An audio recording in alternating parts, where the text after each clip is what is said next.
Ei tässä nyt mitään editoida. Onko se päällä? Ei oo. No pistä. On se.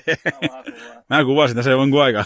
No niin, ollaan Alastaron kisat ajettu ja nyt alkaa kesätauko ja aika haastavat kelit oli, eli vettä tuli niin älyttömästi tuossa no ekassa lähdössä. Luultiin, että päästään kuivalla ajaa tälläkin kertaa ja näin ei käynyt, mutta teillä oli aika paljon tilanteita noin Veskun kanssa, että miten teillä Ville luulee olevasta tuleva mestari.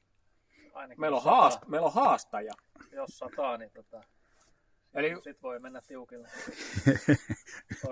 perästä katsoneena, niin paljon on tilanteita. Auton kylkikotto niin menee tosi tiukalla. Niin, no joo, näitä ei kannata katsoa. On aika vanhoja, tuossa on aika paljon vanhaa jälkeen. Joo. No, mitä se ekas lähdössä? Eka oli kuivalla, lähdettiin liikkeelle ja sitten... Pari kierrosta kuivalla pääsi ajaa nopeata kierrosta ja sitten tuli saavista kaatamalla vettä. Oliko rata sitten puolikkaasti liukasta ja puolet kuivaa, että oliko siinäkin haasteita? Ei joo, kyllä se aika tasaisesti oli märkää. Että niin kuin mä päivitinkin tuonne meidän Facebookiin, että koskiseikkailuksi muuttuu. Niin... Mut hei, sulla ei ole haasteita, koska mä en ollut haastamassa sua. Niin, tällä kertaa oli CH, eli numero 8 auto oli haastamassa tällä kertaa sillä lähdössä. Niin, kakkosautosta nousi takaluukku pystyyn, niin vähän hidasti vauhtia suoralle. Ja lippumies keskeytti koko homma. Näinkin voi käydä. Joo. Miten sitten tokassa lähdössä? Silloin oli jo rata märkä ja sade jo hiipunut hiukan. Ja... Ei ollut niin paljon lammikkoa. Paitsi välillä oli kyllä tuolla. Piti vähän väistelläkin. Joo. Siitä se sitten pikkuhiljaa alkoi kuivua. Sä olit sillä lähdössä, olit toinen. Tokassa taisi olla toinen ja viimeisissä eka. No niin. Taisi olla hyvät säädöt autossa, kun tuntuu, että kääntyy mutka. Ihan eri lailla kuin täällä viime vuoden mestariautossa. Niin Niin, just katsoin toisesta ja puskutraktorin kanssa. Sattui hyvät säädöt vissiin sit vahingossa. Mites me haettiin Ahvenistolla nyt viime viikonloppuna, niin meillä oli sadepyörät käytössä. Niin mites nämä verrattuna siihen sadepyörään? Niin... Jos ei ole vettä, niin pitää paljon paremmin, mutta sitten taas lammikossa pitää olla vähän varovainen. Tämä ei oikein pure, se nousee veden päälle. Tämä oliko sadepyörä kyllä toimi siinä mielessä hyvin. Mutta oli liukas kuitenkin. Sadepyörä on liukas kaiken kaikkiaan kuin tämä niin enemmän, mutta sitten taas, jos on paljon vettä, niin kyllä se on parempi. Mutta kyllä mä tykkään tästä. Sitten vaan kun pystyy ajaa. Niin, eli märällä asfaltilla ei käy niin paljon vettä, mitä nyt oli. Niin. Nousko vesiliirtoa nyt? Kerran tuolla nopeassa, niin meni silleen niin kuin käänsit ja auto menikin vaan suoraan, niin siitä sitten vaan rauhallisen liikkeen vähän nostelee, niin kyllä se siitä sitten kääntyi se pahin hetki, kun tuli vettä tuolla. Kyllä. Ajatteko me niin täällä on tää uusi rata nyt, niin päästikö me ajaa pitkää rataa nyt? Ei päästy. Toivottavasti kesätauko. Toivottavasti Jarkkokaan ei ollut siellä ilmassa. Mä kävin muistit kattelemaan.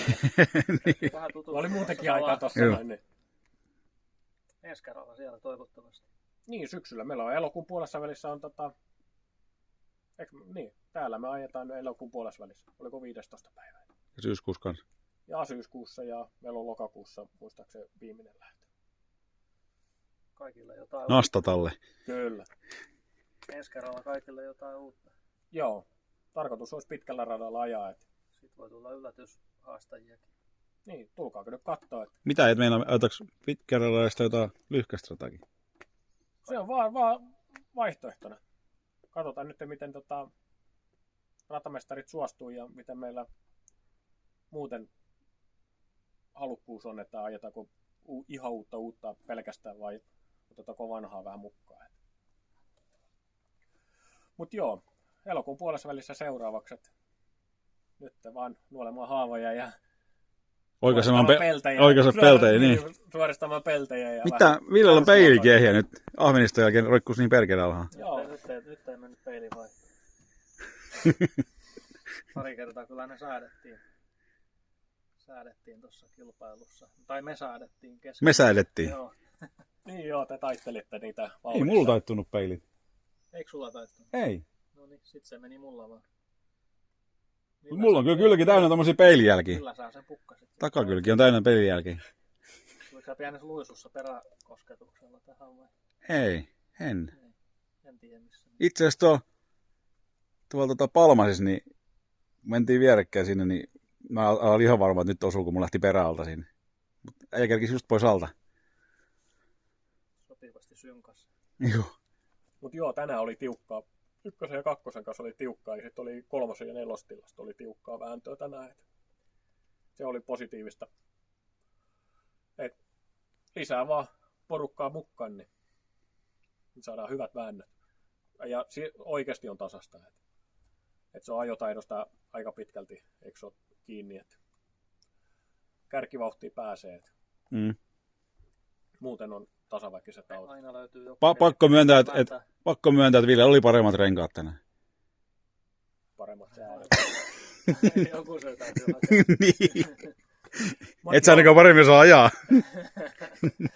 Mutta joo, tämmönen näin. Sulla on pehmeämpi alusta. Tänään oli tasainen Olikin joo. suorittaminen. Kaikki meni reilusti alle sekunnin sisään. Meni yhdessäkin lähdössä, niin meni 1.53 sisään. Meni kaikki. Eka kiakka, Ärsyttävää, kun ajettiin, niin ihan mentiin peräkanaan ja silleen, että ei saanut kiinni, vaikka roikkuus perässä. Niin, ja sai tehdä työtä sen eteen. Joo. Itellä oli sama juttu, että joutui tekemään 3 työtä ihan hitosti, että sai säilytettyä sen, että muiden virheiden kautta tälläkin kertaa onnistui. Virheiden poistaminen on se kaikista oleellisin. Kyllä. Millä on paska kuski, kun se ei tee virhe? Tänään ei tullut. Ei tullut paljon. Virheitä vähän. Joo, mutta hyvin vähän. No. Vähemmän kuin muilla. No ei, sit niinkään on, mutta ei niitähän ei paha virhe tehnyt. Mutta joo, nähdään elokuun puolessa välissä ja tervetuloa katselemaan. Kiitos ja näkemiin. Kiitos.